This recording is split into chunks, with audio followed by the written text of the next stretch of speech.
Hey there, fellow travelers! Welcome to Zondi Land, your ultimate travel guide for exploring the world one adventure at a time. I'm Dan, your travel buddy, and I'm so excited to take you on this journey with me. Great Santa Cruz Island is one of Zamboanga City's most famous attractions, known for its pink sand beach, pristine waters, and mangrove lagoon with stingless jellyfish. It's a protected area, so visitor access is regulated to preserve its natural beauty.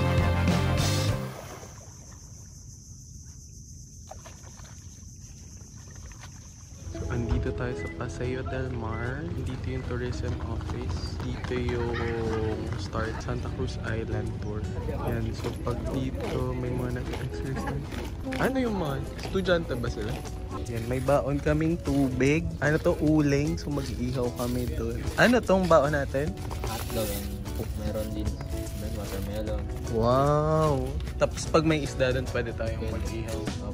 Ito yung pinaka port, and then yun yung island, yun Santa Cruz Island. Ayan, so pier din siya. Ang ganda ng dagat. Ito yung other side. Sobrang ganda ng dagat. Kalma naman yung dagat, so smooth naman yung travel namin. Pupuntahin saan? Ah, yan. Papunta daw yung Basilan. Drone daw yun. Ang laki ng drone. Drone ng military. Hali dito, mag-orient. Kaya na yung guide na sa Santa Cruz Island. Pero wala pa yung boat. Kaya yata yung boat namin. Yung mga students. Ang galing. So sila from the Santa Cruz Island. May mga students. Papasok. So, nagkaano sila na tubig galing Santa Cruz Island kasi wala dong water talaga na tabak. So, dito mag-orient and then mag-register muna. Pero dapat magpa-reserve ko din. So, 1,000 pag exclusive. Pero apat kami sa boat. Pero ang pag 10 no, yung pwede. And then, ito yung environmental fee. Tsaka cottage. 100 lang yung cottage. Yes, Here's how to get to Santa Cruz Island. Register at Zamboanga City Tourism Office located at Paseo del Mar. Boat ride from Paseo del Mar. Ride a motorized boat for 10 to 15 minutes to Santa Cruz Island. Boats operate daily from 7 a.m. to 2 p.m. and last return trip is at 3 p.m. Round trip boat fee is 1,000 pesos, good for 10 people. In our case, we rented a boat for 4 people for 1,000 pesos fixed price per trip so we can enjoy our time. Hello! May pink nga, no? Ganda! Puro kasoy ba itong mga puno na? Ito yung boat namin later. S3 na tayo. Oh, sige yan na. S3.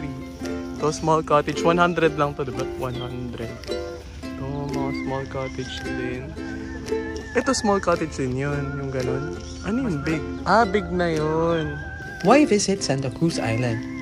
First, it is famous for its pink sand beach, which is a rare sight caused by crushed red organ pipe corals mixed with white sand. Ito, may mga pink. Yan yung naduduro. Yan yung mga maliit na red. Sila yung nagpo-post ko bakit naging pinkish siya. So pwede ding magpaa-paa dito, no? So maiksi lang siya, no? Ito lang talaga, no? Ito lang siya, no? Pero ang ganda. Basta buti konti nga lang tao ngayon. It has also clear waters, perfect for swimming and beach relaxation. And there are limited visitors, which avoids overcrowding for a peaceful and exclusive experience. So meron silang water pump. So supply siguro for toilet. So may police dito din na standby. So yung CR na. Ito may water tank sila. Ito yung galing sa dagat. Sila po yan na nilinis na mga dahon. Alubalo, talisay, tsaka ano? Bayo. Maganda oh. Mga tindahan din dito, mga souvenir items. So, tingnan natin. So, may rent na sila for duyan. And then may mga bracelets sila dito made of shells. Mga pearl din sila dito. Hello sir, good morning po. Morning po. May souvenir po sir. Yung Mga mga red pearl. magnet po, kapit po siya sir. Dito po. Ay, ang galing. Magkano yung ganyan? 50 po siya sir. Dito yung gumagalaw sir, 75 po. Ito ganda oh. Ito ay galing sa anong Dito shell? po siya galing. Ayun, Yan. ang galing. 250. Ang ganda. Anong Mayroon. tawag dyan? Black onyx yan, sir. May starfish siya, tapos mayroon miter. Ito ba yung red na ano? Or kinulayan? Hindi yan sa kinulayan sir, natural. So, natural yung siya. kulay niya, opo. Oh. Nakita mo sa buhangin, natural talaga yan. Yan yun nandun? Oh, hindi yan siya kinulayan. Pero may Natural talaga pareho yan sir. sila sa kayong black na po. Galing Ah. dagat. 150 sir. Ang ganda oh. Maganda ito, oh. Ito oh, galing dun sa ganun No, may shell. hikaw yan, oh. Pasalubong mo sa mama mo. Ganda. Oh, dito din bumibili ng mga isda, crabs. So, yung crabs. Ano pa yung tinda nyo dito? Ito fish. Alin pa yung ibang fish nyo? May pusit to. Pusit. Patingin yung pusit. Wow. Magkano yung pusit? 450 ang kilo. 450. Kasama na dito. Hindi pa ko. Ito, bili kami isang isda. Sige, sige. Maglalagoon tour and sandbar tour na kami. So yung sandbar saglit lang, 10 minutes lang daw. So yung combined tour is 1.6, apat na kami doon. So 300 yung boat ride papunta doon sa area, 300 for the lagoon since 2 boats, 2 person per boat, and then yung last is 400 dahil apat kami sa sandbar, so 100 each yun. Kailang kunin yung sinelas ko.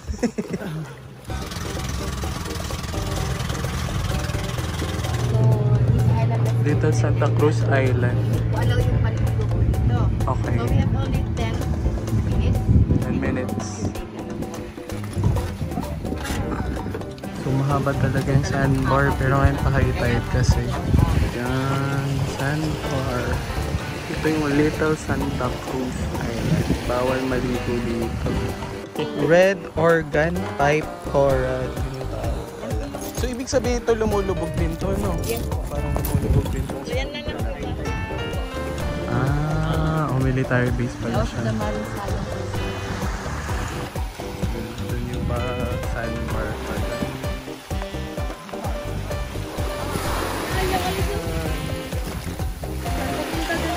Oo nga, bawal pala dito naliligo. Ayan yung nag-minit yung dalawang alon.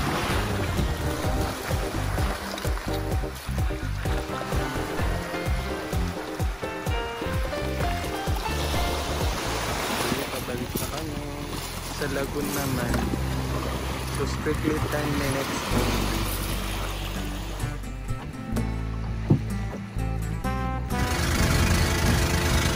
There's also Mangrove Lagoon Tour, and this is a most recommended activity when you visit the island. Papunta na kami sa lagoon.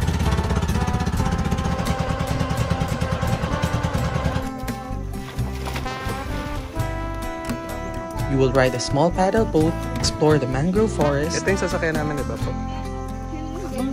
Ano pangalan niyo po? Surato. Si ate ang magbabangka sa amin. Galing oh. Women empowerment. Ilang oras po tong tour? 25 to 30 minutes.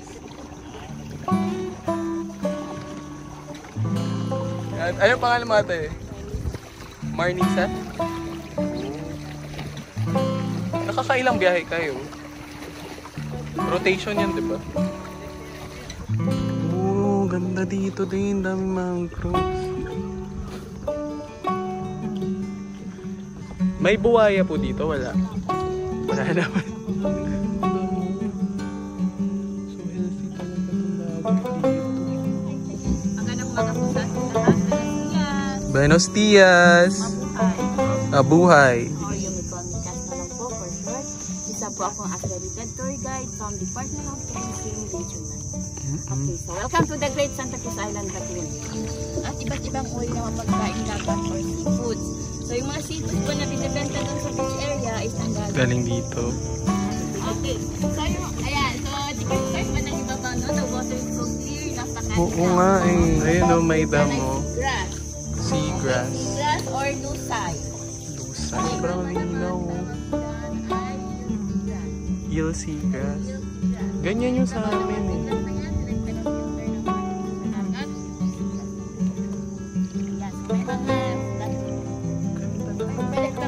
Ayun yung lahat. Sige po. Dapat na. Wow. Libre, walang bayad. Babait lalaking bakawan. So ngayon ito na sa harap po natin, babait lalaking bakawan to siya. So balit dalawang species yung nandito. Okay, so una, malalaman natin sa kanilang leaves formation, si babaeng sa bakawan, yung kanyang dahon is malapad. Malapad. Okay, malapad yung kay babae. Okay. Then yung kay lalaki naman, pointy or matulis. Ah, yun. Okay, basta lalaki, Pointy. matulis talaga. Okay. Multiple flower, mabulaklak Multiple flower talaga pag si babae. babae. Then si lalaki naman may bulaklak din. Pero dalawa lang na bilog-bilog doon sa taas. Ay, yung bilog. Kita nyo? Dalawa yung flowers niya na magkadikit. Ah, yun Okay? yung lalaki. Pointy at may dalawang bilog yung kay lalaki. Walang jellyfish? Meron po. Meron, diba? So dyan ay drop po. Meron ako dito yung snake lang si Waswalo.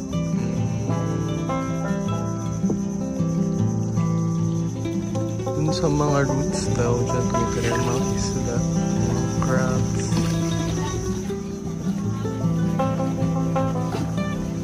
See stingless jellyfish and other wildlife. Kukuha sila ng jellyfish. Ah, yun pala yung mga nandun sa baba. Kayong kumawak lahat kayo, pwede kumawak. Guys, pwede tayo. Ayan, OMG, ang laki. Level lang sir ha. Wait lang, hindi ako hindi mahuhulog yung ano. Yes, non-stinging siya. Ayan, non-sting jellyfish siya. Wow, ang laki. Yan. So yung nasa top po, yan po yung kanyang tentacles. Okay. No? So there's a hundreds of mouth, pero wala siyang ngipin. No? Kaya hindi siya nangangagat dahil sungsungan. So yung sa kabila po yun yung kanyang ulo. Ano kanina mas... Bell-shaped na flatted. So inverted siya, no? Inverted. So this is stingless.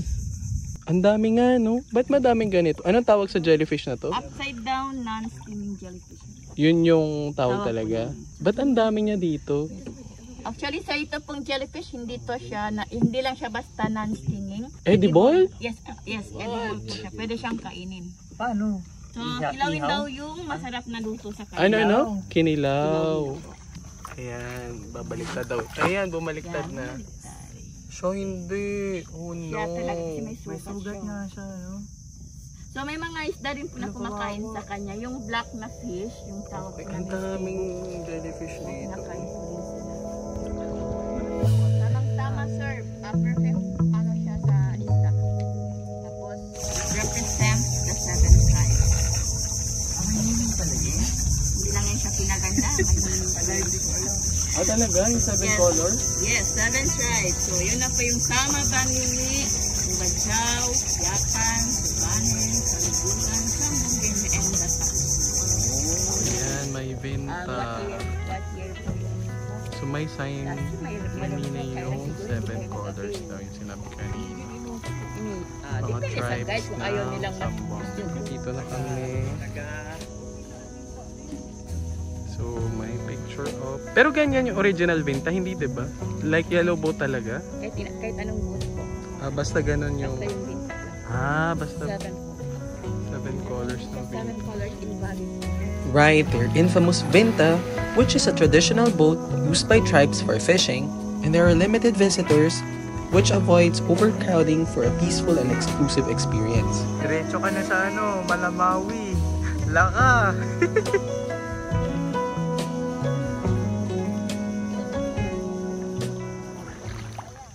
So, pabalik na ulit kami.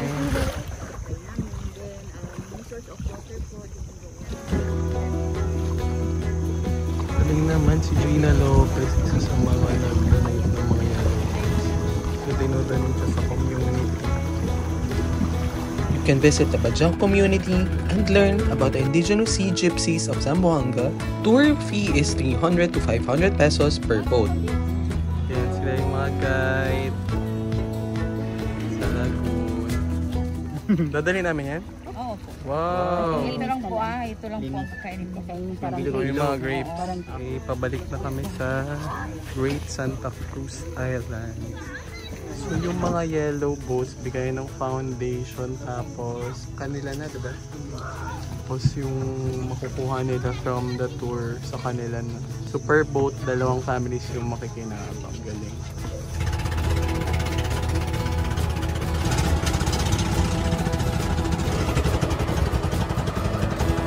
Ano pa may...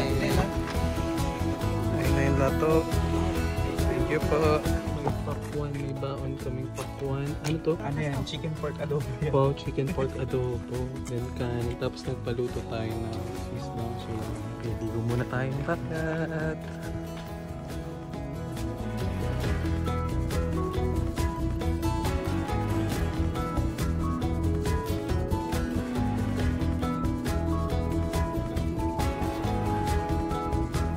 Ito yung isda.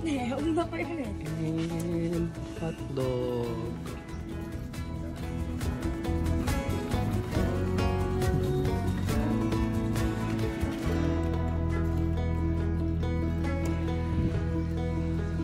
Ito yung color pink ko. Pabalik na kaming Zamboanga ulit. Ay, pabalik na kaming main port ulit. Kasi kami kasi.